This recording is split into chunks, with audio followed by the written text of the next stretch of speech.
हरे कृष्णा। तो आप सभी भक्तों का स्वागत है। आज हम लोग आध्यात्मिक उन्नति भाग 15 पे चर्चा करेंगे। सिद्धि का पद। श्री श्रीमदेसी भक्ति वेदांत स्वामी श्रील प्रभुपाद की जय। इस कृष्ण भावनामृत आंदोलन का उद्देश्य चेतना की शुद्धि है। संप्रति हम यह दैवी चेतना तैयार कर रहे हैं, क्योंकि हमारी चेतना मृत्यु के समय हमारे साथ चली जाती है। शरीर से चेतना उसी प्रकार ले जाई जाती है जिस तरह वायु द्वारा फूल की सुगंध। जब हम मरते हैं तो यह 5 तत्वों पृथ्वी, जल, अग्नि, वायु, आकाश से निर्मित शरीर विनष्ट हो जाता है और स्थूल पदार्थ तत्वों में मिल जाते हैं। अथवा जैसा कि ईसाइयों की बाइबल कहती है, तू धूल है और धूल में मिल जाएगा। कुछ समाजों में शरीर को जलाया जाता है, अन्यों में दफनाया जाता है, कुछ में पशुओं के सामने डाल दिया जाता है। भारत में हिंदू लोग शरीर को जलाते हैं और वह भस्मीभूत हो जाता है। भस्म पृथ्वी का अन्य रूप ही तो है।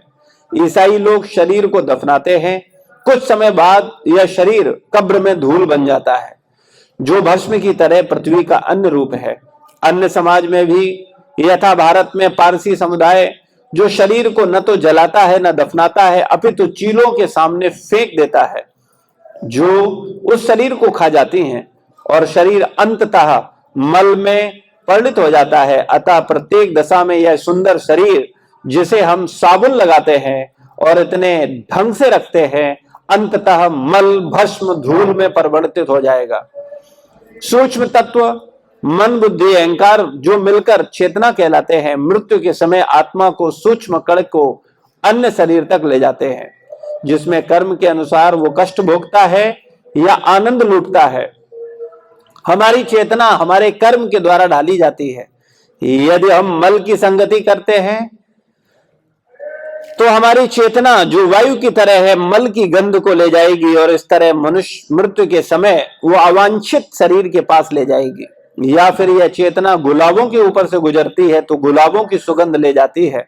अतः हम ऐसे शरीर में ले जाए जाते हैं जहां हम अपने पूर्व कर्म के फलों का भोग करते हैं। यदि हम कृष्ण भावनामृत में कर्म करने के लिए अपने को प्रशिक्षित करें तो हमारी चेतना हमें कृष्ण तक ले जाएगी। चेतना के अनुसार विभिन्न प्रकार के शरीर विकसित होते हैं, तो हमें ऐसा शरीर प्राप्त होगा जिसमें हम योग का अभ्यास कर सकें। तब हमें अच्छे माता पिता प्राप्त होंगे और हमें योगाभ्यास करने का अवसर प्राप्त होगा और हम स्वतः अपने पूर्व शरीर में अभ्यास किए गए कृष्ण भावनामृत को पुनर्जीवित कर सकेंगे।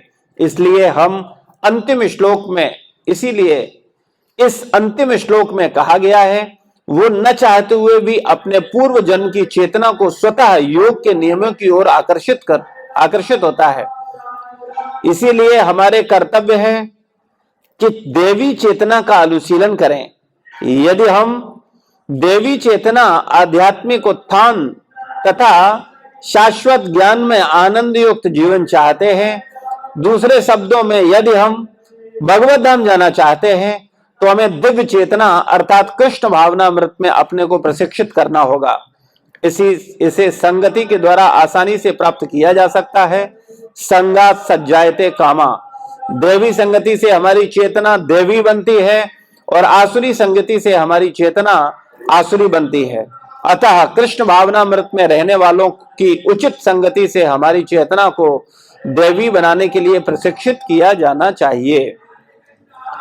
तो वास्तविकता में यहाँ आचार्य बता रहे हैं कि जो आंदोलन है, ये कृष्ण भक्ति है, इसका उद्देश्य क्या है? चेतना को शुद्ध करना। चेतना समझते हैं? चेतना क्या है?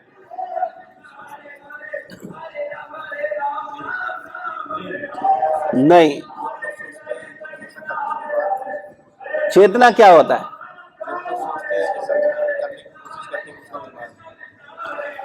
देखिए, शरीर हमारा स्थूल शरीर है जो कि अग्नि, जल, वायु, आकाश के अनुसार बना है, और एक हमारा सूक्ष्म शरीर है। सूक्ष्म शरीर किससे बना है?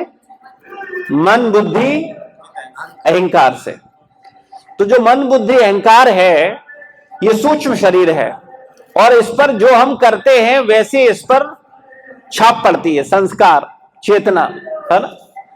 तो वास्तविकता में जो हम कर रहे हैं, जो भी अच्छा बुरा सोच रहे हैं, कर रहे हैं, उन सब का प्रभाव हमारी सूक्ष्म शरीर चेतना पर पड़ता है। जैसे उदाहरण देकर के बताया गया है, वायु में गंध है, दुर्गंध है, सुगंध है, कुछ ऐसा है। लेकिन वायु अगर मल की संगति करती है तो वायु कैसी हो जाती है? दुर्गंधित हो जाती है। और वायु अगर फूलों से अगर गुजरती है तब सुगंधित हो जाती है। वायु में न सुगंध है न दुर्गंध है, लेकिन जैसा संग करती है वैसा बन जाती है। ऐसे ही हमारी जो चेतना है, अगर हमारी चेतना, हमारा चिंतन अच्छा होगा तो हम अच्छे बन जाएंगे। हमारा चिंतन बुरा होगा तो हम बुरे बन जाएंगे। हमारा चिंतन अगर कृष्ण का होगा तो हम कृष्ण जैसे बन जाएंगे। जो जैसा चिंतन करता है वो वैसा बन जाता है। तो हम लोगों को अपने चिंतन पर बहुत ध्यान देना चाहिए कि हम क्या चिंतन कर रहे हैं, क्या सोच रहे हैं। तो प्रभुपाद जी यहां हमको ये समझाने की कोशिश कर रहे हैं वायु का उदाहरण देकर के, कि जैसे सुगंध, जैसे ही आप कहीं सुगंध आती है आपको तो आप समझ जाते हो यहां कहीं कुछ अच्छा फूल, इत्र आदि है। और जैसे ही आपको कोई दुर्गंध आती है तो आप समझ जाते हो। तो कहने का तात्पर्य है, हमारा मन, बुद्धि, अहंकार जैसा होगा, जिस तरीके की हमारी चेतना होगी, वैसा ही हम शरीर प्राप्त करेंगे। अगर हमारा सूक्ष्म शरीर, मन, बुद्धि, अहंकार गंदा होगा, गंदे विचारों से युक्त होगा, तो आपको गंदा शरीर प्राप्त होगा, कुरूप शरीर प्राप्त होगा, अवांछित शरीर प्राप्त होगा। और अगर आपकी चेतना अच्छी है, आपके विचार अच्छे हैं, तो आपको अच्छा शरीर मिलेगा, उच्च योनियां मिलेंगी, देव शरीर मिलेगा। ये कैसे होता है? सेम वायु की तरह। तो इसीलिए अगर आप चाहते हो कि आपको अच्छा जीवन मिले, आप में से कितने लोग सोचते हैं कि आपको एक अच्छा जीवन मिले? हर व्यक्ति सोचता है। वैसे तो लोगों का इतना चिंतन होता नहीं है कि शरीर के बाद भी कोई शरीर है, या वास्तविकता में इस जीवन में भी जो सुखी होना चाहता है तो उसके लिए क्या करना होता है? उसे अपनी चेतना को शुद्ध करना होता है। अगर आपका एक अच्छा मन है, पवित्र मन है, तब क्या होगा? आप पवित्र मन के साथ आनंद में रह पाएंगे, अच्छे विचारों के साथ रह पाएंगे। लेकिन अगर आपका मन अपवित्र है, मन बुरे विचारों में है, मन गलत है, नेगेटिव है, तो सब कुछ अच्छा होते हुए भी आपको कुछ अच्छा नहीं लगेगा। तो कहने का तात्पर्य यह है, जिस व्यक्ति का अंतःकरण पवित्र है, निश्चित रूप से वो आनंद का हकदार है, और इस जीवन में भी आनंद पाता है और अगले जीवन में भी। जैसे ये जो शरीर है, इस शरीर को सुंदर बनाना हमारे हाथ में नहीं है। 19-20 कर सकते हैं, लेकिन इस शरीर को सुंदर बनाना हमारे हाथ में नहीं है। जैसे किसी ने अगर कोई काला कुरूप पैदा हुआ है तो वो अपने आप को सुंदर बना सकता है, ज्यादा ज्यादा कुछ कटिंग कर लेगा, ज्यादा ज्यादा कुछ मेकअप कर लेगा, है ना, आर्टिफिशियल कुछ कर सकता है, लेकिन नेचुरल सुंदरता तो नहीं आएगी ना। लेकिन मन की सुंदरता प्रत्येक व्यक्ति प्राप्त कर सकता है। उसका मन अच्छा ना हो कोई बात नहीं, वो साधना करके, सद्विचारों को रख करके अपने मन को पवित्र कर सकता है। और अगर मन अच्छा हो गया तो उसके दो लाभ होंगे। पहला तो लाभ होगा उस व्यक्ति को स्वयं, जिसका मन अच्छा होता है वो हमेशा प्रसन्न रहता है, और दूसरा लाभ होगा उसके संपर्क में जो आएगा वो भी प्रसन्न रहेगा। तो मन को शुद्ध करना, मन को पवित्र करना, शरीर को शुद्ध करना और शरीर के अच्छा दिखने से ज्यादा इंपॉर्टेंट है। लेकिन हम लोग इस पर कोई काम नहीं करते। आप ईमानदारी से देखो, हम लोग शरीर को सुंदर बनाने के लिए विभिन्न प्रकार का प्रयास करते हैं, लेकिन क्या मन को सुंदर बनाने के लिए कोई प्रयास कर रहे हैं? और करते भी हैं तो ऊपरी ऊपरी रहते हैं। अपने को सर्टिफिकेट पहले ही हमारी बुद्धि दिए रहती है, बोले तुम तो अच्छे हो, तुम तो बहुत लोगों से अच्छे हो, तुम तो बहुत अच्छा है, तुमको क्या करना है। और बुद्धि आपको देती है, बोले अरे देखो वो तो ऐसा कर रहा है, वो नाम नहीं जपता तुम नाम जपते हो, वो सेवा नहीं करता तुम सेवा करते हो, वो 4 नियम नहीं करता तुम 4 नियम पालन करते हो, वो सत्संग नहीं आता तुम सत्संग आते हो, तुम अच्छे हो। हमारा बार बार बुद्धि क्या बोलता है? हम अच्छे हैं कि हम बुरे हैं? बताओ क्या बोलता? हमारा मन हमें क्या बोलता है? अच्छा बोलता है ना, कह रहे हम तो बहुत अच्छे हैं। लेकिन अगर विवेक दृष्टि से जब हम अपने मानसिक चिंतन का पोस्टमार्टम करते हैं तो हमें पता चलता है कि अरे तो बहुत गलत विचार है, ऐसा तो मुझे नहीं सोचना चाहिए। तो वास्तविकता में अपने को अच्छा मानना यह बहुत सरल कार्य है, इसमें कोई मेहनत नहीं करनी किसी को। लेकिन अपने को बुरा मानना यह बहुत मुश्किल कार्य है। तो कैसा क्या बताया गया? क्योंकि वास्तविकता में हम बुरे हैं, ऐसा नहीं है कि बुरा मानना है, आपको जानना है, हमें जानना है कि हम सच में बुरे हैं, लेकिन हम ये नहीं जान रहे हैं। हम क्या जान रहे हैं? बोले हम अच्छे हैं। लेकिन जब हम जानेंगे, जब हम मनन करेंगे, जब हम विचार करेंगे तो हमें समझ आएगा नहीं सच में बहुत कमियां हैं। तो फिर क्या करेंगे? हम मन को पवित्र करने वाले कार्य करेंगे और उससे क्या होगा? हमारा मन पवित्र होगा, और मन पवित्र होगा तो हमारा अगला जीवन भी कैसा होगा? पवित्र होगा।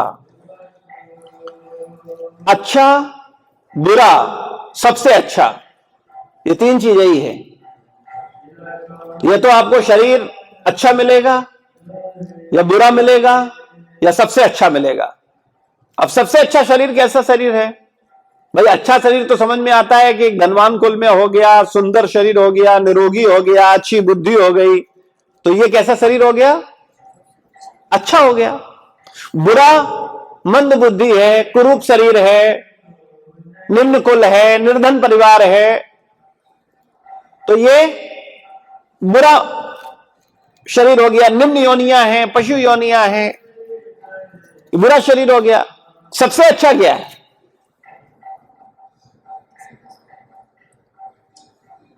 पता है? कोई बताना चाहे? भगवत प्रेम मिल जाए। भगवत प्रेम मिल जाए, ठीक है। सबसे अच्छा क्या है? किसी वैष्णव क्या जन्म। तो वो भी तो अच्छा ही जन्म, अच्छे में ही आ गया ना कि भक्त का जन्म मिल गया भगवान का। देखिए सबसे अच्छा क्या है इसको समझिए। सबसे अच्छा है आपको आध्यात्मिक चिन्मय शरीर मिल जाए,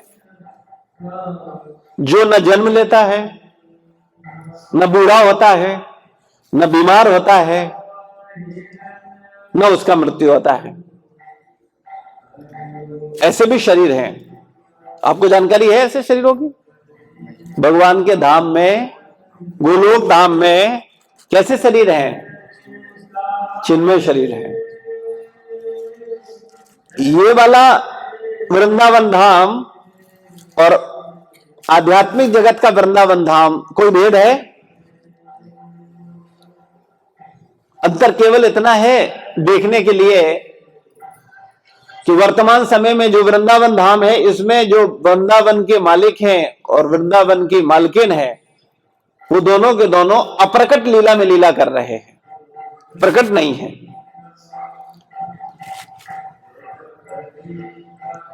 और जो चिन्मय धाम है वहां भगवान की हमेशा प्रकट लीला होती है। तो भगवान के धाम में केवल भगवान है और राधा रानी है, गोपियां नहीं है, ग्वालवाल नहीं है।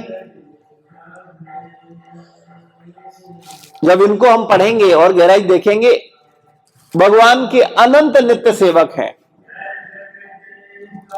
आध्यात्मिक जगत में भौतिक जगत की, ये भौतिक जगत आध्यात्मिक जगत का कैसा है पता है आपको? 1/3 1/4 है ये भौतिक जगत, और 3/4 है आध्यात्मिक जगत। और उस आध्यात्मिक जगत में कैसी जीवात्माएं रहती हैं? मुक्त आत्माएं। हम लोग कैसी जीवात्मा हैं? बद्ध आत्माएं। तो जो मुक्त आत्माएं हैं वो कैसे रहती हैं? मुक्त रूप में, आध्यात्मिक शरीर के साथ।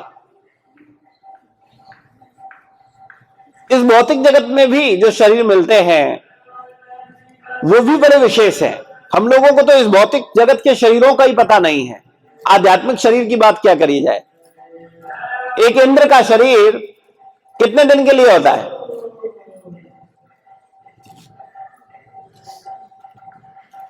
71 चतुर्युगी, यानी एक चतुर्युगी मतलब 43,20,000 इंटू 71। इतने साल तक, इतने वर्ष तक का क्या है? ऐसा एक शरीर है जो रहता है। स्वर्ग में लोग रहते हैं। ब्रह्मा का शरीर, सप्तलोक के लोगों का शरीर कैसा होता है उसका भी वर्णन है। वहां क्या है? 1000 चतुर्युगी का दिन है और 1000 चतुर्युगी की रात्रि है। यानी ब्रह्मा जी के एक दिन में 14 इंद्र चेंज हो जाते हैं। उनके एक दिन में 14 इंद्र का कार्यकाल समाप्त हो जाता है। यानी ऐसा भी शरीर है जो इतने दिन तक रह सकता है।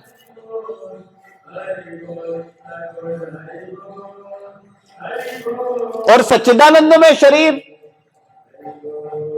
वो कैसा है? वो सदा से है और सदा रहेगा। लेकिन उस शरीर का हमें कोई ज्ञान है? हमें तो इंद्र के शरीर का ज्ञान नहीं है। हमें कौन से शरीर का ज्ञान है? बोले हाँ, अखबार में पढ़ा था 150 साल जिंदा रहा, दुनिया का सबसे दीर्घायु वाला व्यक्ति था। लेकिन 150 साल क्या है? क्योंकि हमारा सोच कैसा है? कुएं के मेढक जैसा। एक कुएं का मेढक कुएं को ही सब कुछ मानता है, उससे ऊपर उसका सोच ही नहीं। तो यहां यही बात समझाने की कोशिश की जा रही है कि प्रभुपाद जी बोलते हैं कि हम लोगों को अपनी चेतना पर बहुत ध्यान रखें। एक बात बड़ा महत्वपूर्ण है जिसको आप सुनकर के शायद मैंने जब इस पर मनन किया था तो मैं सच में भयभीत हो गया। और वो बात ये थी कि हम जो सोच रहे हैं, जो बोल रहे हैं, जो कर रहे हैं, इससे प्रकृति में मेरा एक शरीर तैयार हो रहा है। ऑटोमेटिक ये व्यवस्था चल रही है। आप कहोगे आपको कैसे पता? कई बार प्रश्न उठता है ना, कैसे प्रूव करो, कैसे उसका शरीर बन रहा है? क्या आप इस पर विश्वास कर सकते हो? इस बात पर होता है विश्वास कि आपके सोचने पर, आपके बोलने पर, आपके करने पर एक अलग शरीर का निर्माण हो रहा है प्रकृति के द्वारा। इसको उदाहरण से समझ लीजिए। जैसे आप वर्तमान समय में अच्छा धन कमा रहे हो तो भविष्य में एक सुंदर घर बनाओगे कि नहीं बनाओगे? हाँ या ना? यानी आप धन कमा रहे हो, इसका मतलब है कि भविष्य में एक सुंदर घर आपके जीवन में आने वाला है। वो आज नहीं दिख रहा है, लेकिन वो आएगा। ऐसे ही जब आप आध्यात्मिक चिंतन रखते हो, आपके अच्छे विचार होते हैं, आप अच्छी भावना में रहते हो, अच्छी सोच में रहते हो, अच्छी बात बोलते हो, अच्छा कर्म करते हो, तो आपके लिए प्रकृति एक अच्छा घर बनाती है। कौन सा घर? ये शरीर रूपी घर। ये जो घर जिसमें रह रहे हो वो घर किसका घर है? ये गोमती नगर, इंदिरा नगर, आलमबाग में किसका घर है? हाँ। और आपका घर कहां है? अरे गोलोक धाम उतनी दूर मत जाओ, ये जहां बैठे हो घर के साथ बैठे हो। ये शरीर क्या है? हम लोग अपना घर साथ लेके चलते हैं। आत्मा का घर है ना? है या नहीं है? और ये घर कितने दिन के लिए आपके पास? कोई गारंटी नहीं है। फिर भी अगर एक आयु देखी जाए तो 100 साल, 80 साल, ठीक है। आप जो घर बनाते हो आरसीसी का, उसका उम्र कितना है? उतना ही 80-90-100 साल भाई बहुत ज्यादा, बहुत अच्छा है। 100 से 150 साल होता नहीं है, पहले के जमाने की अलग बात थी। तो ये जो शरीर रूपी घर है, ये बदलना है कि नहीं बदलना है? वर्तमान समय में शरीर रूपी घर नया हो रहा है कि पुराना हो रहा है? पुराना हो रहा है, एहसास है इस बात का? तो ये पुराने घर से निकल करके नया घर लेना है कि नहीं लेना है? तो जब नए घर में जाओगे तो वो नया घर कौन होगा? ये तुम्हारा रुपया तो वो घर बनाएगा नहीं, तुम्हारा पैसा बनाएगा, तुम्हारा दुर्बुद्धि बनाएगा, और वो बना के तैयार कर रहा है। तुम्हारा सद्बुद्धि बनाएगा, तुम्हारा दुर्गति मन, तुम्हारा सदमन, जैसा विचार होगा वैसा घर तुम्हारा तैयार हो रहा है। और इसी को उदाहरण से हमने समझाया, भौतिक जगत के घर को उदाहरण देकर के, कि अगर आप पैसा कमा रहे हो तो आपका अच्छा घर बनेगा, और अगर पैसा नहीं कमा रहे हो तो तुम्हें दादा बाबा के फूटे मकान में रहना पड़ेगा। तो अगर तुम अच्छा कर्म नहीं कर रहे हो, तुम अच्छा नहीं सोच रहे हो, तुम अच्छा नहीं बोल रहे हो, तो तुम अपना एक बुरा घर तैयार कर रहे हो, और उसमें तुम रहोगे, मजबूर होकर रहना पड़ेगा।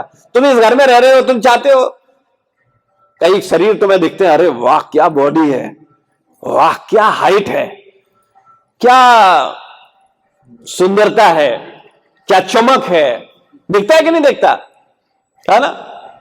तो हमारे मन में आता है, अरे हम तो भुनभुना जैसे हैं, अरे तो शकल ही ठीक नहीं है। वैसे तो किसी को लगता नहीं है, हर व्यक्ति को लगता है वो बहुत सुंदर है, माया बड़ी प्रबल है। एक सुअर को भी आईना दिखाया जाए बड़ा खुश होता है, मैं बड़ा सुंदर हूं। अच्छा बताओ ईमानदारी से, किसी व्यक्ति को लगता है कि वो बुरा है? यही तो भगवान की देखो कितनी दया है, कितनी माया है भगवान का।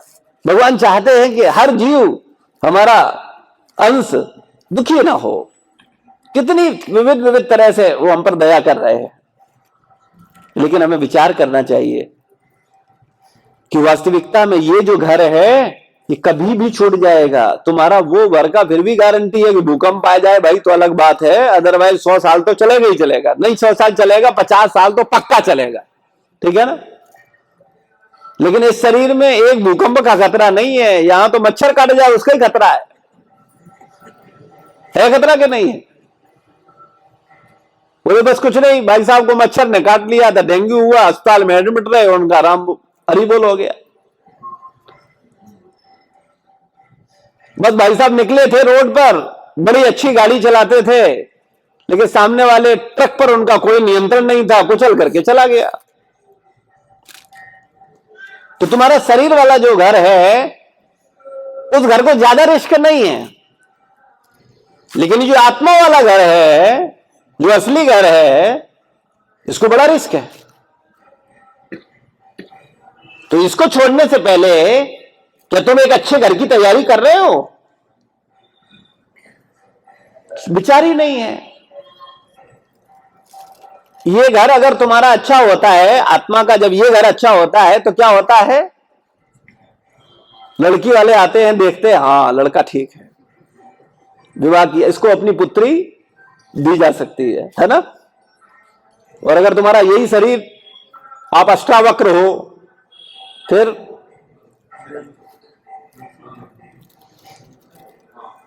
तो कृपया समझो, अगर तुम्हारा मन दुर्बुद्धि रहा ना, तुम जो मन पे काम नहीं कर रहे हो, मुझे बड़ी चिंता होती है आप लोगों की, और अपनी भी चिंता होती है कि मन को बड़ा अनुशासित रखना है, कुछ भी नहीं बोलना है, कुछ भी नहीं करना है। इसके परिणाम हमको ही भोगने हैं और कोई नहीं भोगेगा। ये शरीर छोड़ोगे और तुम्हें उल्टा सीधा टेढ़ा मेढ़ा शरीर मिल जाएगा, क्या स्थिति होगी? सोचो, विचार करो।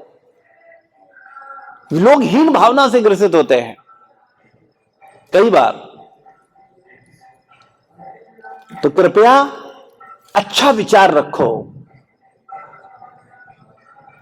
मन जैसा सोचेगा वैसा बनेगा। जैसा खाओगे वैसा बनेगा, जैसा देखोगे वैसा बनेगा, जैसा सुनोगे वैसा बनेगा, जैसा सूंघोगे वैसा बनेगा। तो इसलिए कान पर, आंख पर, नाक पर, मुंह पर, त्वचा पर पूरा नियंत्रण होना चाहिए। और नियंत्रण किस लिए? अपना भला करने के लिए। किसी और पर ऐसा नहीं करते हम कुछ अच्छा करके। वर्तमान समय में जो कुछ मिला है हमें, वो पूर्व जन्मों का कर्मों का परिणाम है। और मेरा तो व्यक्तिगत अनुभव है कि पूर्व जन्मों का परिणाम तो कुछ नहीं है, केवल ईश्वर कृपा है। ये भगवान की कृपा है। संसार में मेहनत से लोग बहुत कुछ करना चाहते हैं। जो अहंकारी होता है वो मेहनत बहुत करता है, क्योंकि उसके अंदर मैं होता है ना, बोले मैं ये करूंगा, मैं ये करूंगा, मुझे ये करना है, मैं ऐसा करने वाला हूं। और जो भगवान का सेवक होता है, भगवान का भक्त होता है, भगवान का दास होता है, वो सब कुछ भगवान पर छोड़ता है।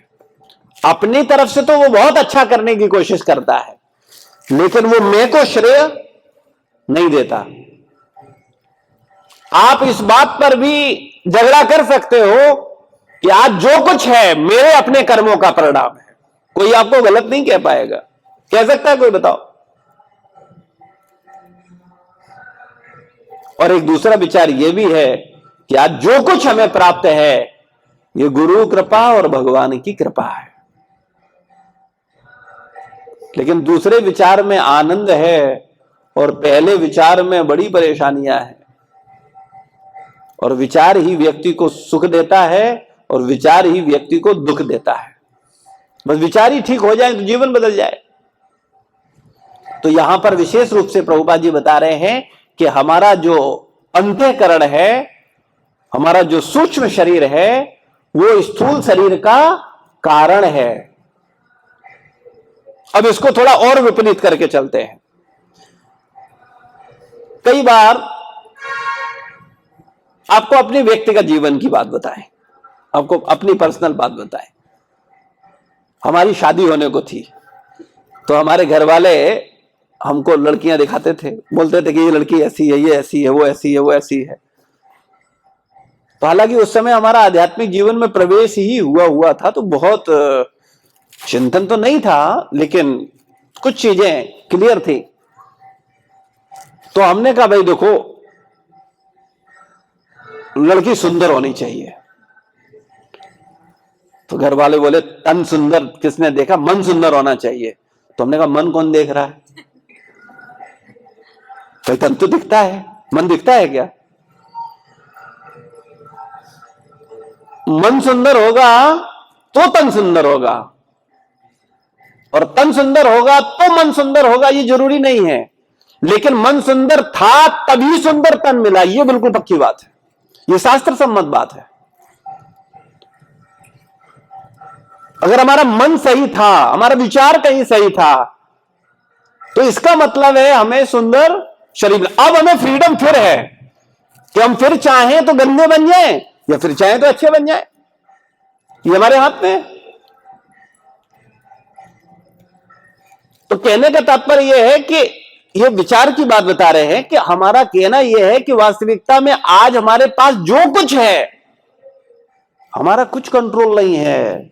हम लोग व्यर्थ में ऐसे ही उठे रहते हैं, कुछ नहीं है। ये जो हमारा थोबड़ा है ये हमारे हाथ में था, इसको ऐसा बनाया जाए, ऐसा बनाया जाए, हाथ में हमारे सही है। आपके हाथ में था कि तुम्हारे ये माता पिता होंगे? नहीं। क्या है हमारे हाथ में? हमारे हाथ में एक चीज है और वो है शरणागति। और वही हम नहीं करते हैं और सब कुछ करते हैं, ये हमारी समस्या है। हम लोग बड़ी बड़ी चीजों में उलझते हैं, बड़े बड़े ज्ञान, बड़ी बड़ी नॉलेज, बड़ी बड़ी बातें, बड़ा सब कुछ चाहिए। बस एक सरल सा भाव, समर्पण का भाव, सेवा का भाव, उसे अर्जित नहीं करना चाहते। तो वास्तविकता में जैसा चेतना होगा, जैसा सूक्ष्म शरीर होगा, वैसा स्थूल शरीर होगा। इसका मतलब है हमारे विचार हमारे अगले शरीर को बनाते हैं। और ईमानदारी से बताना, हमारे विचार अच्छे कितने परसेंट रहते हैं और बुरे कितने परसेंट रहते हैं? तो वर्तमान में जो शरीर है, इससे भी बुरा शरीर फिर मिलने वाला है। मैं बोलता हूं, गीता का साधक सब जानता है, उसे सब कुछ दिखता है। अभी क्या होगा, आगे वाला क्या होगा, फिर क्या होगा, फिर कैसे होगा। मैं वही तो तर्क के साथ बोल रहा हूं, आपको प्रमाण के साथ समझा रहा हूं। तो इसलिए मन का सुंदर होना, मन में अच्छे विचार आना, ये बहुत इंपॉर्टेंट है। जो व्यक्ति अपने मन को ध्यान नहीं दे रहा है, कुछ भी पढ़ रहा है, कुछ भी कर रहा है, कुछ भी देख रहा है, कुछ भी सुन रहा है, कुछ भी बोल रहा है, कुछ भी खा रहा है, उसका जीवन बड़ा संकटमय है। वो जान नहीं रहा है। तो इसलिए हमारा भोजन पवित्र होना चाहिए, बिना भोग लगाए कुछ स्वीकार न करें। देखें तो क्या देखें? भगवान के सुंदर विग्रह को देखें। देखें तो भगवान के द्वारा दिए गए निर्देश, आदेश, शास्त्र, पुराण, इनको पढ़ें। देखें तो भगवान के भक्तों को देखें, वैष्णवों को देखें, संत महात्माओं को देखें, भगवान के धाम को देखें, तीर्थ स्थलियों को देखें, सत्पुरुषों को देखें। ऐसा देखने से क्या होगा? आपका मन सुधरेगा। सुने, भगवान की सुने, गुरुजनों की सुने, शास्त्रों की सुने, बोलें, भगवान के विषय में बोलें, भक्तों का गुणगान करें, संत महात्माओं के जीवन चरित्र पर चर्चा करें। तो ऐसा करने से क्या होगा? हमारा मन शुद्ध होगा, पवित्र होगा और आपको सबसे अच्छा शरीर मिलेगा। दुनिया में अच्छा, बुरा और सबसे अच्छा। तो आप सबसे अच्छा शरीर प्राप्त कर सकते हैं, यानी भगवत धाम वापस जा सकते हैं। अगर आप कृष्ण का चिंतन करेंगे तो कृष्ण जैसे बन जाएंगे। इसको एक प्रैक्टिकल उदाहरण द्वारा समझाते हैं। आप में से कितने लोगों ने एक कीड़ा देखा है जिसको लेखेरी बोलते, जो मिट्टी का घर बनाता है? देखा? कितने लोगों ने देखा? देखा? उसकी खासियत पता है? वो पता क्या करता है? एक कीड़े को, झिंगुर को, या किसी भी कीड़े को पकड़ता है और क्या करता है, उसमें मिट्टी के घर में ले जाकर के बंद कर देता है और उसके ऊपर घूमता है, बन बन बन बन बन बन बन बन बन बन बन बन बन। अभी जो अंदर उसके है, वो इतना भयभीत है उससे कि वो बड़ा भय से, जो चिंतन प्रेम से नहीं होता वो चिंतन भय से हो जाता है। जैसे आपसे कहा जाए आप प्रेम से चिंतन करो भगवान का, तो चिंतन होगा। 10 साल 20 साल निकल गए, बोले भगवान का चिंतन हाँ करेंगे, लेकिन नहीं, कभी मन भटक जाता है, कभी ये कभी वो। और पता चले आप रावण की तरह हो और भगवान राम आपको मारने वाले हैं, तो क्या होगा फिर? चिंतन स्वाभाविक चलेगा, अरे कभी भी गर्दन कट जाएगा, अरे कौन मार देगा, मार देगा, मार देगा, मार देगा, है ना? तो वो जो कीड़ा जो बार बार उसके ऊपर बोलता है, उसके भय से उसका चिंतन करता है, वो चिंतन इतना गहरा होता है कि उस चिंतन करने से वो बन जाता है वही कीड़ा।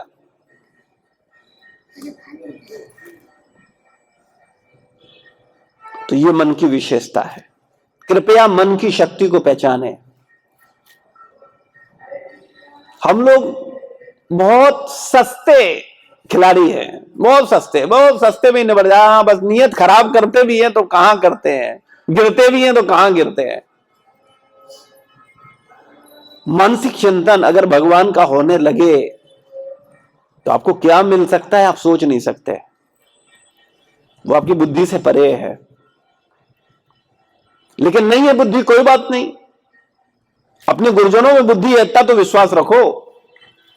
लेकिन हमको यह भी विश्वास नहीं है विश्वास आप बुद्धिमान हो कि गुरुजन बुद्धिमान है? ईमानदारी से बोल रहे हो? कितने लोग बोल रहे हैं ईमानदारी से? अगर सच में तुम ईमानदार हो तो गुरु की बात मानना शुरू कर दो, लेकिन तुम मानते अपने मन की हो। बताओ ईमानदारी से, हम भगवान की सुनते हैं या अपने मन की सुनते हैं? हम गुरु की सुनते हैं या अपने मन की सुनते हैं? हम किसकी बुद्धि की मानते हैं, अपनी बुद्धि की कि गुरु की बुद्धि की? तो कौन बुद्धिमान हुआ, आप कि गुरु? तो धोखा कैसे दे रहे हो? हाँ, और ये अनंत जन्मों से हम धोखा दे रहे हैं। कृपया बीमारी को पहचानिए, अगर बुद्धिमान हो तो बीमारी को पहचानो। हम अपने को धोखा दे रहे हैं, इसीलिए तो हम किसी की सुनते नहीं हैं। और कुछ ज्यादा समझदार लोगों ने कहावत बना दी, वो सुनो सबकी। इसका मतलब है सुनो सबकी लेकिन गधे के गधे ही बने रहो। फायदा क्या हुआ? इसलिए शास्त्र की बात को, जहां गुरु साधु शास्त्र की एक बात हो वह बुद्धि मत लगाओ, बुद्धि का विषय नहीं है। अब वो स्वीकार करने वाली बात है, शरणागति की बात है। उसको स्वीकार करो एज इट इज, जीवन सफल हो जाएगा।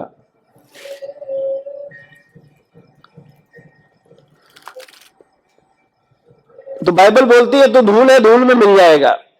जैसा कि चर्चा चल रहा है, ये शरीर को क्या किया जाता है? जलाया जाता है। जल के क्या बनता है?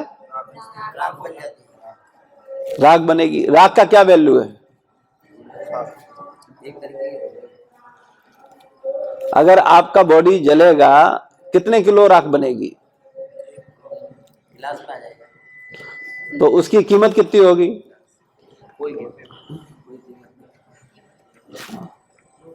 जिसकी कीमत नहीं है उस पे पूरी बुद्धि लगाए पड़े हो।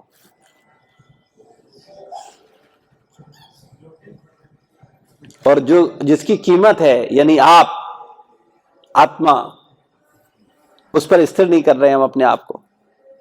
तो इससे ज्यादा दुर्बुद्धि क्या हो सकती है हमारी? तो हमें विचार करना चाहिए।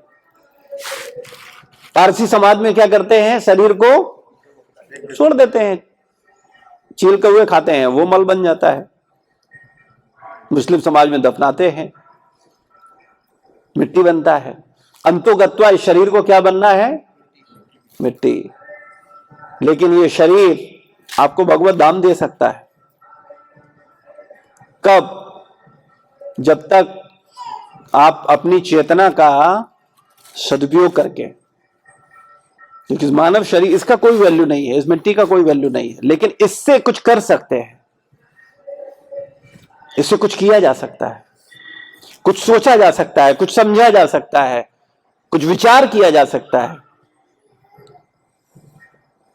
और अनमोल चीज को पाया जा सकता है। लेकिन हम लोग बड़े सस्ते में निपट जाते हैं। बस ठीक है, 2-4 घर हो जाए, कुछ भौतिक संपदा मिल जाए, कुछ थोड़ा हेरा फेरी हो जाए, कुछ ऐसा कर लें, कुछ वैसा कर लें, बहुत छोटे पे नियत खराब करते हैं हम लोग। लेकिन मनुष्य जीवन मिला है परम कल्याण करने के लिए।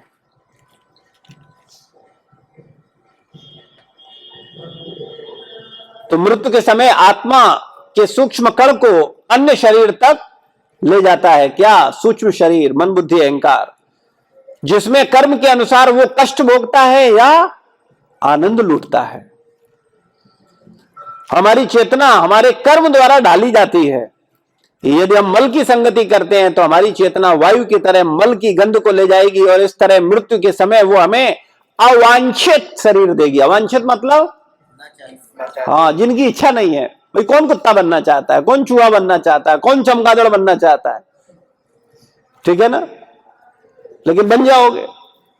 कभी सोचा है चमगादड़ बन गए तो क्या होगा? कैसे? हाँ, और मल कहां से त्यागेंगे? विचार ही नहीं करते। हमको लगता है हम तो मौज में हैं, ऐसे ही रहेंगे हमेशा। कितने दिन, कोई भरोसा नहीं।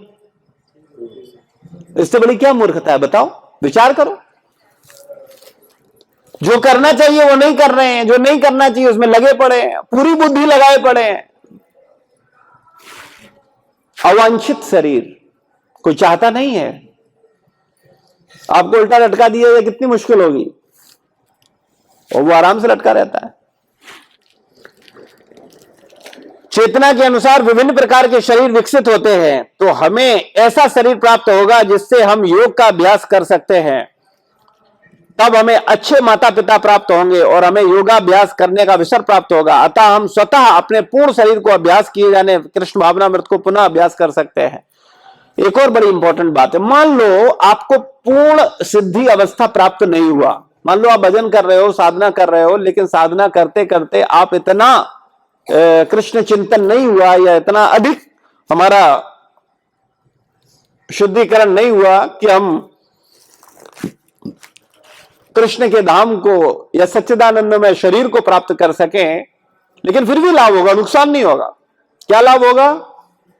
जितने % आपने अपने चित्त को शुद्ध किया है, अगले जीवन में उसी स्तर से शुरुआत हो जाएगी। और इसका मैं प्रैक्टिकल अनुभव करता हूं रोज की दिनचर्या में। ढेरों भक्त आते हैं, एक भक्त 2-4 महीने में ही उसकी चेतना अलग दिखती है, उसके कार्यकलाप अलग दिखते हैं, उसकी सोच अलग दिखती है। और एक व्यक्ति 10 साल से लगा हुआ, उसकी चेतना में कोई ज्यादा परिवर्तन नहीं है।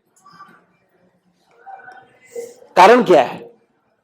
1-2 महीने में, 15 दिन में इतना ज्यादा सही विचार को करके सही मार्ग पर चलने लगा, दौड़ने लगा, सब छोड़ करके एकदम युद्ध स्तर पर लग गया। और एक व्यक्ति 10 साल लगे रहने पर कुछ नहीं कर पा रहा है। कारण क्या है? जहां पे उसने छोड़ा है वहां से उसकी शुरुआत हो रही है, एक कारण। और दूसरा कारण गुरु कृपा। व्यक्ति, जैसे शास्त्रों में बताया, संतगण बताते हैं, आचार्यगण बताते हैं कि एक व्यक्ति का क्रमिक विकास होता है। जब कई जन्म सूर्य उपासना करता है, 100 जन्म, तब उसे क्या मिलता है? गणेश भक्ति। 100 जन्म गणेश उपासना करता है, तब उसे क्या मिलता है? दुर्गा भक्ति।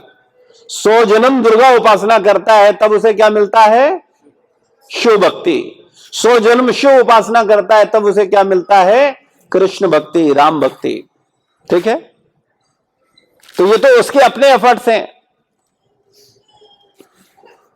और एक भक्त कृपा हो जाए, किसी भक्त का सानिध्य प्राप्त हो जाए, भक्त का अनुग्रह हो जाए, तो इतने सारे जन्मों के चक्कर से कितने बार मरता बेचारा उल्टा लटक करके मां के गर्भ में, कितने बार मृत्यु का पीड़ा होता, कितने बार जन्म का पीड़ा, कितने बार बुढ़ापे का पीड़ा, इतनी सारे जन्मों की पीड़ाओं से मुक्त होकर के वो सीधा कृष्ण भक्ति में। ये कर्म का प्रभाव नहीं है। प्रभुपाद जी बोलते हैं ये कर्म का प्रभाव नहीं है, ये भक्ति की कृपा है। भक्ति भक्त की कृपा है। भक्ति भक्त की कृपा से ही मिलती है। संस्कार पूर्व हो सकते हैं अच्छे बुरे, लेकिन जो भक्ति है वो भक्त के अनुग्रह से ही प्राप्त होती है। तो जो कृष्ण भक्ति है ये भक्तों की विशेष कृपा है।